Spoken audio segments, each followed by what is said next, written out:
Cayetano's take impeachment issues to Facebook Live. Siya lang ang gumagawa ng ganyan. Silang magkapatid, dumagdag pa si Pia Cayetano. Parehas na nag-Facebook Live para dalhin yung impeachment issues. Hindi na lang papapress con si Alan Peter Cayetano kasi umiinit yung ulo. Naalala ninyo? Doon sa The Senate is under attack. Ginisa siya ng in a late night Saturday Facebook Live, siblings Pia and Alan Peter Cayetano defended their actions at the Senate impeachment trial of Vice President Sara Duterte, saying they have been insisting on strict rules. Ito, bumanat na si Ping Lacson. Huwag siyang mainit. Meron ding ghost project sa Taguig. Out of his 6.79 billion budget insertions under the 2025 GAA, 60 nagbabagang mga balita at pagtalakay sa mga isyu ng lipunan. Bulsa! Opinyon, banat at paglalantad sa katotohanan. Bulsa! What you see is what you get. You decide. Ito po mga kababayan, si Dante Maravillas. Hindi na mga kababayan nakontento sa pagdaldal si Alan Peter Cayetano doon mismo sa impeachment trial. Yung issue sa impeachment, dinala na niya sa Facebook Live. At kasama pa niya, mga kababayan, sa kanyang live selling, yung kanyang kapatid na si Pia Cayetano. Sabi dito sa report ng ABCBN, Cayetano's take impeachment issues to Facebook Live. Siya lang ang gumagawa ng ganyan. Silang magkapatid, dumagdag pa si Pia Cayetano. Parehas na nag-Facebook Live para dalhin yung impeachment issues sa kanilang live selling. Wala man kasi niya Mr. Maravillas na mag-invite sa dalawa para sa press con. Hindi na lang papapress con si Alan Peter Cayetano kasi umiinit yung ulo. Naalala ninyo? Doon sa The Senate is under attack. Ginisa siya ng mainstream media. Hindi nagustuhan yung tanong. Biglang hinampas ni Cayetano yung podium mana niya Mr. Maravillas kay Sara. Pare-parehas po. O ngayon, kasi wala man siguro nag-invite para sa press con or interview sa mainstream, kaya ang ginagawa nila mag-Facebook Live para wala nang tanong-tanong. Kung anong gusto nilang sabihin, idadaldal nila mga kababayan. Pero sabi ko nga, malamang lalo matrubol si Alan Peter Cayetano at madamay pa si Pia. In a late night Saturday Facebook Live, siblings Pia and Alan Peter Cayetano defended their actions at the Senate impeachment trial of Vice President Sara Duterte, saying they have been insisting on strict rules for fairness. Pia, the elder of the two, said even basketball has rules. Pag magkailang foul ka, out ka, may rules. There are always rules, sabi po ni Pia Cayetano. Ito, pakinggan ninyo mga kababayan yung dalawa, magkatandim na sa live selling. The end does not justify the means. So kung wala kang rule, kung ano yung means mo to get to the end, paano? Palakasan na lang. Ayun na nga eh. Yeah, that's the reason why we have rules. I cannot help but think of this example. Narinig nyo lang sabihin na basketball na, may rules, di ba? Tapos pag nag-foul ka, bibilangan ka ng foul. Pag nakailang foul ka, out ka. Di ba may rules? But tanda mo nung bata tayo, sorry. Nung bata tayo, kahit matuto ka palang magpatintero, may rules yun eh. Di ba? Nandun ka sa guhit. Sa guhit ka nakatayo. Hindi ka naman pwede lumagpas sa guhit at puntahan mo yung kinakalabit mo. Iba naman yun, habulan na yun. Iba naman yung rules. Pag sinabing habulan, hindi mo pwedeng batuhin. Hindi batuhan yun, habulan. Yeah. There are always rules. So like sa supina, may rules yun eh. So isang pinag-uusapan namin, pinag-aaralan namin, and back and forth kami ng lawyers ko is kung yung ni-request na supina para sa AMLA, sa anti-money laundering, sa bank account, sa mga bangko at saka sa BIR, di ba? whether nag-comply. So ang style na ginawa ko sa lawyers na tumutulong sa akin, sabi ko guys, maghati kayo. Kalahati sa inyo, kamping-kampi sa prosecution, kalahati kamping-kampi Parang sa... debate ng high school, di ba? Choose Para side. I can see both sides and then I can... Ganun naman din ginawa ko sa team ko. Yes, Sulat nyo, ito both yung sides. mabigat, di ba? So kanina, I was mentioning, okay, na may senador, sabi ko nga, sa pagkaalam ko, nag 2 times yung salian, pero siya na nagsabi kanina, hindi, 4 times. So that in itself doesn't mean na may mali. doesn't mean na may dineclare mo nga di ba? So I was making the point. But halimbawa, hindi ko siya gusto. So pwede ko bang tawagan na kagad yung AMLA, yung BIR, at saka yung Supina. kunin yung ano. Kasi gano'n ang parang isang lumalabas dito sa kabila. It's another story, pero rather than sagutin, etc., iba yung sagot. But my point is, guys, pagka kasi may rules, protection natin lahat yon. Kasi hindi mo pwedeng, pag magsasaka ka, iba yung rules sa'yo. Pag bilyonaryo ka, iba rules sa'yo. Pag abogado ka, iba rules sa'yo. Di kung ganun, parang Iniiba nila yung kwento. rule makers. Yung rule maker, yung sino gumagawa ng rules. Kasi papalitan lang yan ng papalitan Diba? Or yung joke sa atin ng bata tayo, yung golden rule. Who has the gold rules? Diba? Kasi yung tunay na golden rules, do not do unto others, yung ayaw mong gawin sa'yo. Sabi naman nung iba, Diba? Hindi, pag binabastos yun, the gold. Who has the gold rules? So, Yun ang masakit. let me put it this way, sir.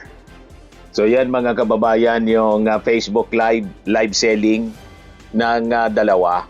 Tulad ng nauna na the Senate is under attack. Mga distraction sa totoong issue na dapat pinag-usapan natin, yung pag-open ng box na BIR para makita natin ano ba yung laman nun para sa susunod na articles of impeachment na pag-uusapan po Article 1. Mga kababayan, kasi patapos na ang final witness na attend sa Tuesday daw si NBI Director Matibag. So itong ginagawa mga kababayan ni Alan Peter Cayetano at saka ni Pia Cayetano, very obvious po kung ano yung intention. Diversionary tactic. Malamang may nagkukumpa sa kanila. Kung ina-accuse niya si Ping Lacson na may amo, malamang siya, mga kababayan, ang mayroon. May nagkukumpas dito sa magkapatid na to. Ito, bumanat na si Ping Lacson. Huwag siyang mainit. Meron ding ghost project sa Taguig. Out of his 6.79 billion budget insertions under the 2025 GAA, 68 out of the 70 projects were implemented. So only 2 projects equivalent to around 75 million are left unreleased or unobligated.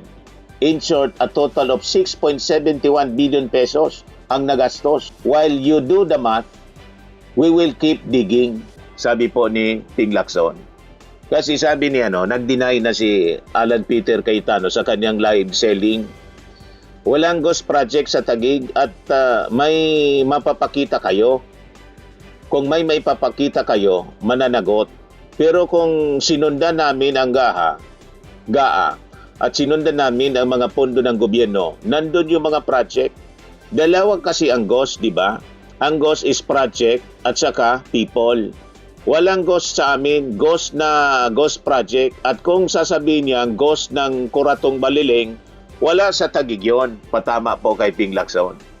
Kasi na-involved sa Kuratong noon, pero tapos na yon. Napawalang sala si Ping Lacson sa Kuratong. Kuratong Baliling case, pero kinalkal pa rin ni Alan Peter Cayetano para painitin lalo yung ulo ni Ping Lacson. I think magkakasubukan nitong dalawang ito kung sino yung mauuna. At sabi ni Ping Lacson, doon ka niya sa Payatas, sa Quezon City, kung saan kabagay, sa kulungan. Because of the alleged involvement mga kababayan dito sa mga ghost project. Sabi ni Ping Lacson. Tapos sabi pa ni Alan Cayetano, Pampilo ang pangalan mo, pero nililito mo lang ang mga tao Senator Panlito Lacson. Hindi na Pampilo, kundi Panlito. Pinalitan na yung Pampilo, Panlito Lacson. Nililito mo niya. Yun ang akusasyon, mga kababayan, ni Alan Cayetano kay Ping Lacson. Nililito yung taang bayan. Malamang baliktad po. Ang nanlilito si Alan Lito Cayetano. Alan Peter, hindi na. Alan Lito Cayetano.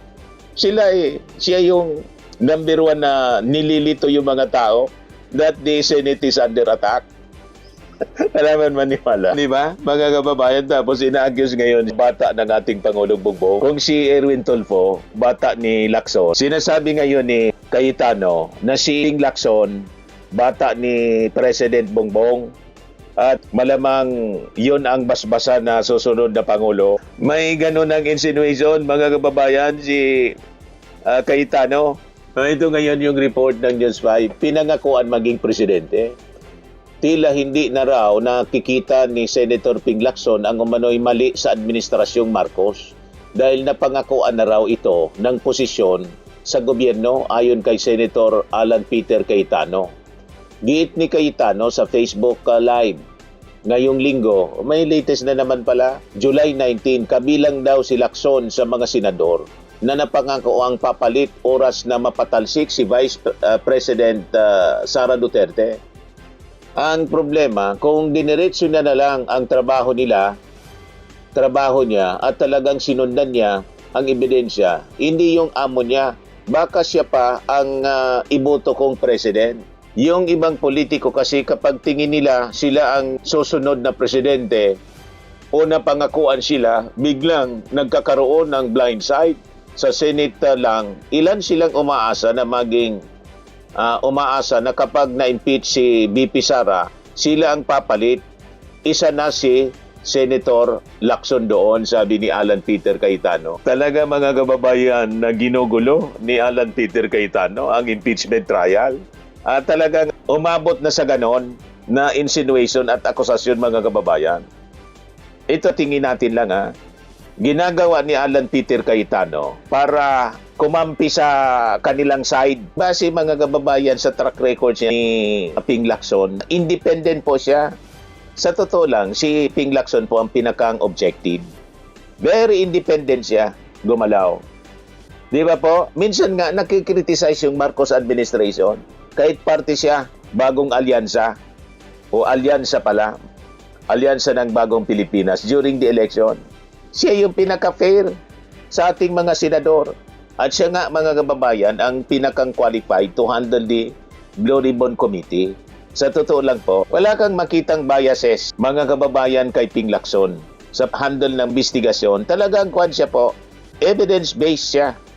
At sa track record niya, never siyang naging tuta ng sino presidente. Sa ngayon pa, mga kababayan na sabi ni Ping Lacson, I will retire pagdating ng 2032. Hindi na siya tatakbo after na mag-expire yung kanyang posisyon bilang senador.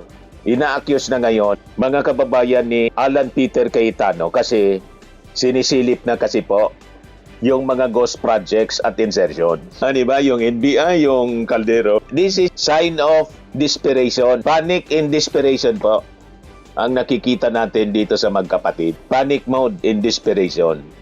Tama po? Ayan man lang ang ating mga latest developments ngayon. Ako po si Dante Maravillas. Bye-bye po. God bless. Swimming and lifting cream, pinapahid po sa mga pulses in affected area. Mainam po sa paninigas ng mga kaso-kasuan.